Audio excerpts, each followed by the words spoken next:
Bonjour, moi c'est Romain et je suis horloger depuis 15 ans.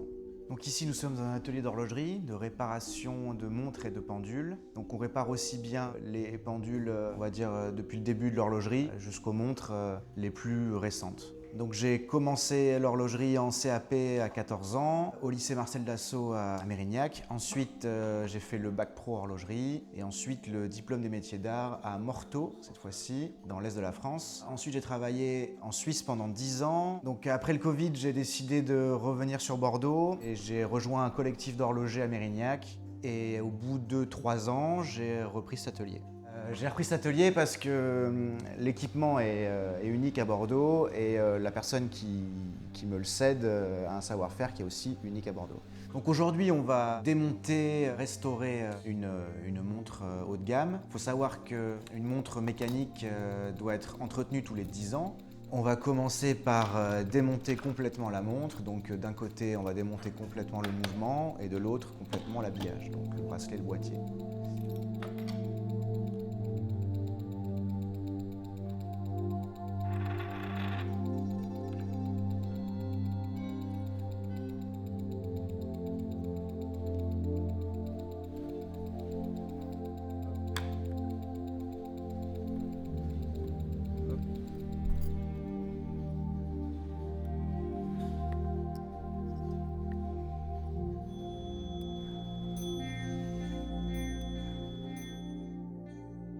Ensuite, on va nettoyer tout ça, donc nettoyer le mouvement démonté et on va polir aussi.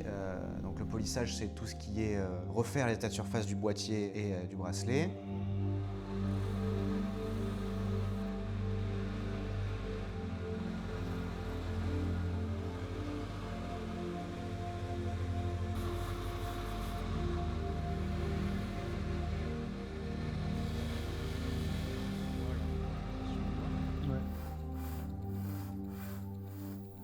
Dans un second temps, on va remonter, une fois que tout sera propre, le mouvement, le lubrifier, le régler.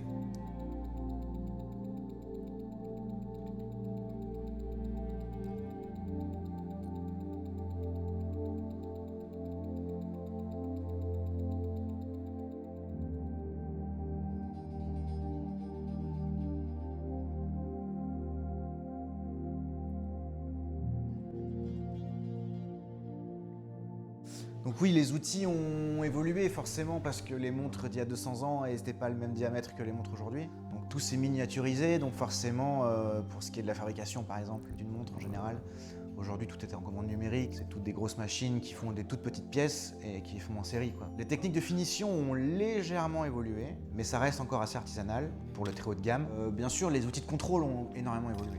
Ouais.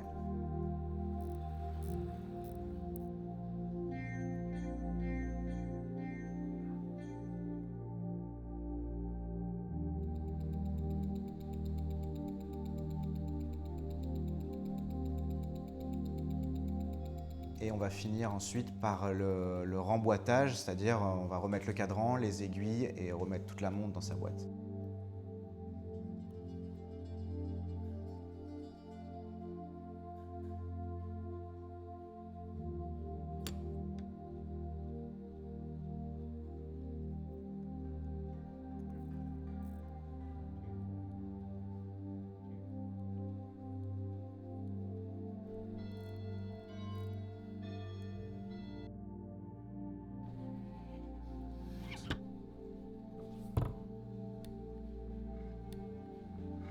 Voilà.